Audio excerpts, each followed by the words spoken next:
Hey internet, how's it going? So this video is for an internet friend from Disc Golf Form Check. And he says this. I can't figure out how to get rid of the off-axis torque in my forehands. Discs wobble right out of my hand. It kills the stability and accuracy of my throws, and I can't help but think it's killing my distance as well. So that is very much accurate. So this comes up relatively often,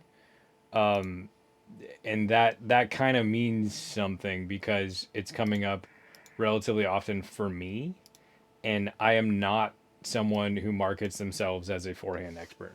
I can coach forehands, but it's not a focus of mine. I haven't spent a lot of time working on my forehand, so I don't advertise myself as a forehand coach. But when it comes up, I'm happy to spend time working on it with folks because in the framework that I use to look at the throw, I'm really looking at mechanics.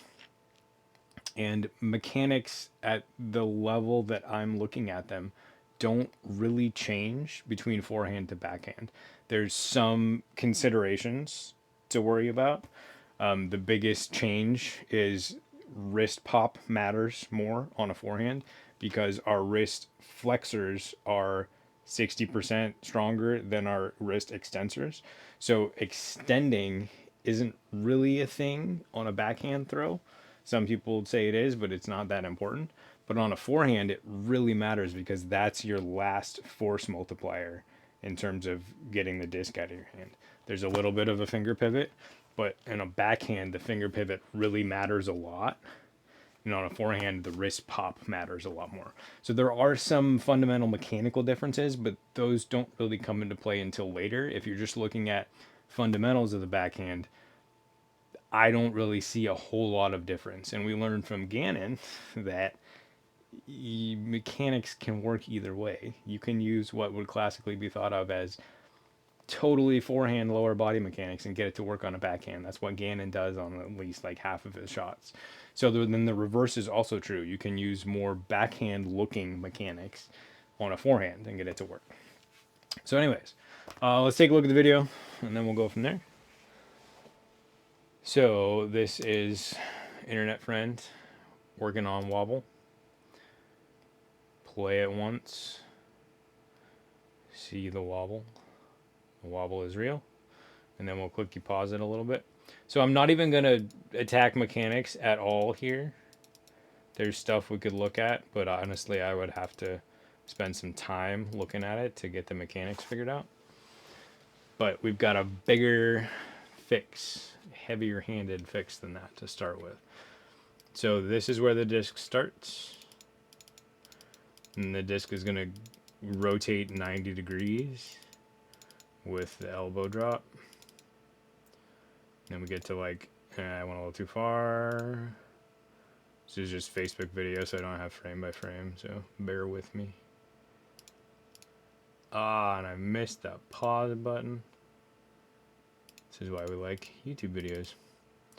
Okay, so let's just use that. So now the disc is, can't draw lines either. Internet, what's going on? So we started there. We've translated the disc 90 degrees. It's rotated down. There's this gentleman by the name of Newton who showed us that, I forget the exact experiment, but objects in motion tend to stay in motion unless acted upon by an outside force. So this is kind of like arbitrary armchair guy physics, but the back end of the disc is less controlled than the front end of the disc because we have this human arm contraption theoretically controlling the front side, but the back side is significantly less controlled. You can move it, but it's going to move more in response to things like momentum from up here. So that momentum doesn't magically go away because you want it to, and now you're on the intended plane of release. So that momentum keeps the back end of the disc moving down. And this is where the magic that is Calvin Heimberg comes into play. Because Calvin's throw, he starts from a very odd reach back position, and then he comes down, and from about here to about there, his swing plane is very controlled and very consistent and very forward. He's not getting to here, allowing the momentum of the disc to continue to carry downward and then trying to release that way where the disc wobbles a bunch.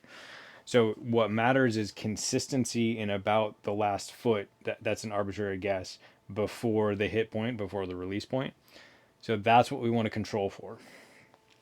This variable makes it much more difficult to control that section. If I want here to be straight and flat, I don't want to start here. You can throw this way. One of the biggest experts on forehand, Scott Stokely, says very clearly there's two ways to throw. I forget what, but there's this, and you can start lower. I should watch that video again. But this is a viable thing, but it's much more difficult for newer players to get consistency on their release from up here. Yes, it's putting more muscles into play that can be beneficial. You're getting an assist from gravity, which can be beneficial. But while we're learning to control release point, angles, wobble, we want to optimize our methodology for controlling those things. This starting position is not optimizing for that. This is optimizing for power. It's saying I want to get power on the way to my hit point. If we want to optimize for consistency and reducing wobble, and we want to release here, let's just keep the disc on that plane the whole time. So I'm going to start here. I'm going to do whatever I want to do for footwork and bring the disc forward, make sure I'm popping my wrist at the end. And that's going to be the framework for learning how to control wobble at a fundamental level. So that's the fix. You don't need to get into optimizing other mechanics a lot. This change alone will make a significant difference. So, and it's a framework shift. We're not going to optimize for the motor pattern that we're used to, which is theoretically optimizing for power, but we're going to optimize for consistency, and we're going to lose a little bit of power in the process, and that's fine because the overall result initially will be better, and also the progression will be better. So that's how I focus a lot of my coaching is on progressions, and I get a lot of pushback for that because my progression doesn't look like a finished throw, but that's the point. The point is that we're defining parameters. We're not going to start here. We're going to start here in order to set us up for success more in terms of controlling variables that we are focused on, like hit point and release point and having a low wobble, high spin release. Okay, so there's that. Just keep the disc on the intended plane the whole time, and your progress will be accelerated because of that. Okay, so let's call it there. If you like my coaching, please go check out the Patreon. There's 3 tiers, 50, 100, 175. That gets you 1 review per month, 2 reviews per month, or up to 4 reviews per month. I'm really enjoying working with folks on there. So if you are at all interested in coaching and it is financially available to you to sign up at one of those tiers, please do so. I would love to work with you. All right. Good luck, Internet. See you next time.